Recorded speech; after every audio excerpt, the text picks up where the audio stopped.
আমি বানাচ্ছি পটল। আর পটলগুলো কালকে আমি ফ্রিজে রেখেছিলাম, কিন্তু এভাবে কেন পড়ে গেলাম সেটা বুঝতে পারছি না। একদম ফ্রেশ পটল ছিল কিন্তু কালকে। এই যে একদম দেখতে পাচ্ছি টাটকা পটল, কিন্তু তবড়ে গেছে।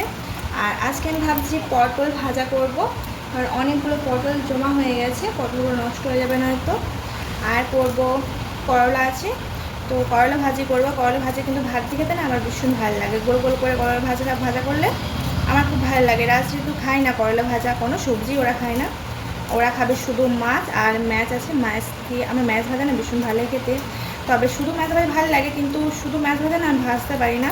তো ম্যাচটাতে আমি অল্প করে দেবো বেসন, তাহলে বেসন দিলে না ম্যাচটা ছিটকাবে না। আর করব মাছ, কালকে করেছিলাম মাছের ঝাল দেয়া, আর আজ বানাবো আমি মাছের ঝোল করবো পাতলা পাতলা করে, ভীষণ ভালো লাগবে গরমে। আর ফার্স্টে সকাল ভেবেছিল রাত যে ও খাবে মাংস, তবে মাংস আজকে তো যেহেতু শনিবার সেই জন্য মাংস আজকে মানে কাটেনি, তো সেই জন্য মাছ নিয়ে নেওয়া হয়েছে। আর মাছের ঝোল করবো। মাছটা কিন্তু ভীষণই ফ্রেশ মাছ, একদম টাটকা মাছটা দিয়ে গেছে। তো আর করব আমি করলা ভাজি, আজকে বেশি কিছু করব না। করলা ভাজি করব আর পটল ভাজি করব আর মাছের ঝোল করে দেবো। আর কি করব সেটা বুঝতে পারছি না। একটা আবার আলু কীরকম কালো কালো হয়ে যাচ্ছে। এই যে দেখতে পাচ্ছ, ওই আলুটা আমি ওই যে গাছ লাগিয়েছে গাছের তলাতে দিয়ে দেবো, তাহলে এটা গাছের সার হয়ে যাবে। কত বুদ্ধি আমার!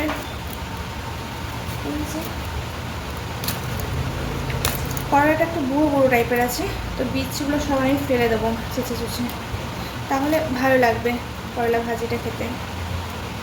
কিন্তু ছোট ছোট করলাগুলো, তার সত্ত্বেও বীজ হয়ে যাচ্ছে। চলো এগুলো বনিয়ে নিই আমি। করলা ভাজি, রাজ করলা ভাজি খাবি?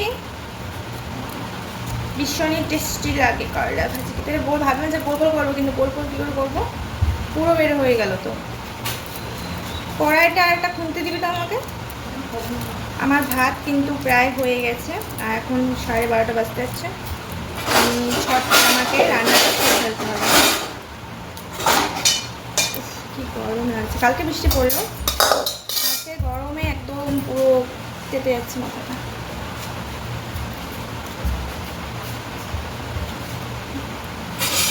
আর এই ছোট্ট বটিন হলে কী হবে, প্রচুর পরিমাণে ধার এই বটিনটাতে, জানো কি এত ধার যে আমার অনেকবার হাত কাটা গেছিলো এই বটিনটাতে। এটি ইস্পাতের বটিন, লোহার বটিনগুলো খুব একটা ধার হয় না, কিন্তু ইস্পাতের বটিনগুলো প্রচুর পরিমাণে ধার হয়।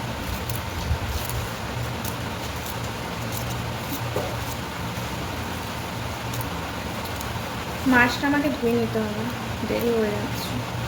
তো চলো সবাইকে টাটা, বাই বাই।